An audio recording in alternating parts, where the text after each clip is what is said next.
Berilah peringatan pada musuh Allah yang bernama Darmasyil bin Fumail bin Cic bin Kobil bin Adam. Konon Darmasyil adalah raja yang lalim. Dia adalah pertama kali manusia yang memeras arak dan meminumnya. Juga pertama kali orang yang bermain judi. Juga yang pertama kali orang yang membuat baju yang dihiasi dengan emas.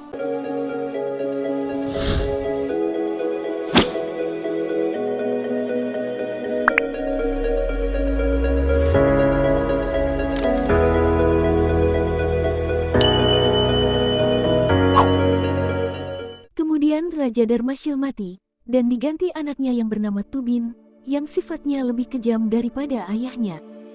Nuh tak menyerah Tuk mengajaknya beriman. Sebagaimana Nuh mengajak ayah Tubin, Nuh selalu berdakwah pada kaumnya sampai 400 tahun. Sehingga masuk kurun yang kelima, sedangkan kaumnya masih pada keadaan semula. Saat mendengar suara Nuh, mereka menutup tangannya pada telinga. Sebagaimana yang telah dikabarkan Allah dalam Al-Quran yang mulia, mereka mengumpulkan batu-batu di atas loteng. Di saat Nuh lewat, maka mereka melemparinya dengan batu tersebut sampai Nuh pingsan. Dan mereka menyangka Nuh telah mati. Maka burung-burung pada mengibaskan sayapnya saat Nuh pingsan sampai siuman. Hal seperti itu terus berlangsung sampai melewati kurun yang keenam.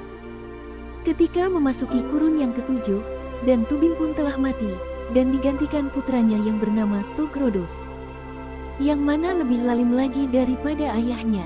Di saat Nuh berdakwah, maka Nuh dilempari batu, sebagaimana yang sudah-sudah. Kemudian Allah memberi wahyu pada Nuh, bahwa tiada tersisa dari 3 orang laki-laki dan dalam perut wanita yang mau beriman ikut pada dakwahmu, karena Allah telah menenggelamkannya. Maka, berdakwahlah Nuh pada mereka, bahwa Allah tidak akan menyisakan dari mereka, sebagaimana yang dikabarkan Allah. Nuh berkata, "Ya Tuhanku, janganlah Engkau biarkan seorang pun di antara orang-orang kafir itu tinggal di atas bumi. Sesungguhnya, jika Engkau biarkan mereka tinggal, niscaya mereka akan menyesatkan hamba-hambamu, dan mereka tidak akan melahirkan selain anak yang berbuat maksiat lagi sangat kafir." Quran Surat Nuh ayat 26-27. Maka terbukalah pintu langit atas doa Nuh, dan bergeraklah para malaikat. Sang Rawi berkata, setelah malaikat pada bergerak, maka Allah memberi wahyu pada Nuh, agar membuat perahu. Lalu Nuh bertanya, "Ya Tuhan, apakah perahu itu?" Allah menjawab, "Perahu adalah rumah kayu yang berjalan di permukaan bumi." Lalu Allah memerintahkan Nuh agar menanam pohon jati di tanah Kufah.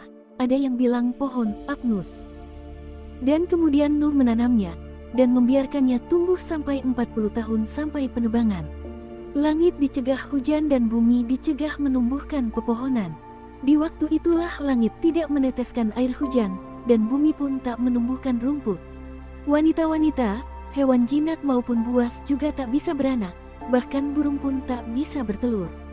Itu terjadi untuk membuktikan suatu hujah pada semua manusia sebelum azab tiba. Kemudian Allah memerintahkan Nuh untuk menuju Kufah dan memindah kayu-kayu jati.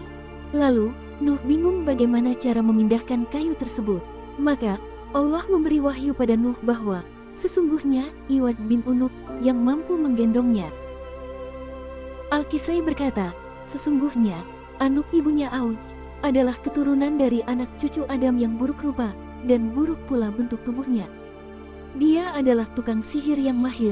Dia melahirkan Aud, kemudian mati setelah 100 tahun dari kelahiran anaknya itu.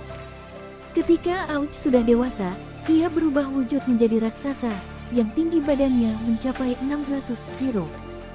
Begitu pula lebarnya juga sama, yaitu mencapai 600 siro ukuran siro zaman dahulu, yaitu sama dengan 1,5 siro sekarang. Sehingga diceritakan bahwa di saat badai banjir Taufan tiba, banjir itu tidak bisa sampai pada lututnya. Di saat ia duduk di atas gunung, ia bisa memasukkan tangannya ke laut dan bisa mengambil ikan dari dalam laut tersebut, serta bisa memanggang ikan tadi di teriknya matahari. Di saat ia marah, maka seluruh penduduk desa ia kencingi dan membuat mereka tenggelam di dalamnya. Diceritakan juga bahwa ia memperdayakan penduduk desa, maka para penduduk berkata padanya, "Kami akan membuatkanmu baju dan kami tidak akan mengambil harganya kecuali setelah 1 tahun." Setelah itu, Semua penduduk desa keluar untuk membuatkan baju dari kapas dan memakaikannya pada Aud, yang kemudian membuat Aud pergi menjauh dari penduduk desa tersebut. Di saat ia ingin melewati perkampungan itu, ia teringat akan janjinya. Maka, ia cepat-cepat lari karena takut ditagih hutangnya. Diceritakan juga bahwa Aud hidup selama 4.500 tahun, sehingga ia bisa menjumpai Nabi Musa. Tatkala Nabi Musa masuk ke tanah Tih beserta rombongan Bani Israel, Aud ingin menghancurkan mereka. Ia datang pada tentara Musa untuk mengetahui ukuran kekuatan mereka, dan di saat ia mendapatkan keleluasaan, maka ia mencabut gunung dan menggendong gunung tersebut di atas kepalanya. Kemudian ia mendatangi Musa untuk memukul mundur tentara Musa. Akan tetapi gagal, karena Allah mengutus burung hudhud dan menjadikan burung hudhud itu mempunyai paruh besi. Lalu burung tersebut turun ke batu itu dan memaruhnya sampai berlubang. Setelah itu, batu tersebut jatuh ke leher Aud dan membelenggunya, sehingga ia tak bisa bergerak. Di saat Musa melihat kejadian itu, maka Musa mendekat dan memukul Aud dengan tongkatnya yang memiliki tinggi 10 siro. Lantas Nabi Musa melompat ke udara setinggi 10 siro, sedangkan tinggi Nabi Musa sendiri adalah 10 siro, maka pukulannya tidak sampai mengenai lutut Aud. Ketika pukulan Musa menghantamnya, seketika itu Aud terjatuh dan mati tergeletak di lapangan seperti gunung besar. Diceritakan pula bahwa di Gunung Tatri ada sebuah sungai yang bernama Toi, di sana ada jembatan yang besar. Dikatakan bahwa jembatan itu berasal dari tulang iganya Aud bin Anuh dan hal ini termasuk dalam keajaiban dunia. Imam Al-Kisai berkata, di saat Allah telah memberi wahyu pada Nuh, bahwa yang akan menggendong kayu adalah Aud dari Kufah menuju desa di daerah Baghdad yang bernama Hairoh, maka Nuh mendatangi Aud dan memintanya untuk menggendong kayu tersebut. Dan kemudian Aud berkata, aku tidak akan mau menggendongnya untukmu, sehingga kamu mengenyangkan perutku dengan roti.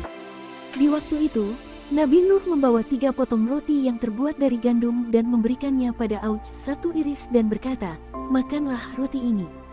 Lalu Aud tertawa dan berkata, seumpama gunung ini jadi roti, itu pun tidak akan bisa mengenyangkan perutku.